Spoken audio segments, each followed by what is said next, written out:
नमस्कार. मला ना खूप जास्त हसायला आहे. तुम्हाला कितीही काही बोला, ब्लॉगिंग करते, हे करते, ते करते, पण मी ते अजून करणार. कारण की तुमच्या ह्या अशा वागण्याने मला अजून जास्त एनर्जी येते. काय प्रॉब्लेम काय आहे माझ्या ह्या ब्लॉगिंगमध्ये? मी इतर कोणाची तर फेस दाखवत नाही ना, फक्त माझाच तर दाखवते ना.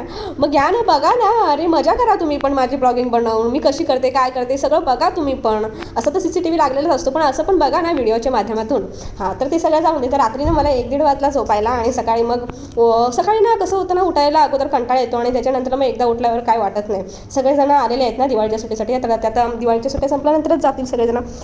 मग तोपर्यंत तर आता फिरणं त्यांचं सगळ्यांचं चालू आहे. घरात एवढा सर्व पसारा दिसते तर तुम्ही बोलाल की किती पसारा आहे घरात. खरं तर रात्री ना मी कधी असं भांडी वगैरे ठेवत नाही, पण रात्री 1-1:30 वाजता झोपायला म्हणून मग म्हटलं जाऊ दे, आता सकाळीच करते.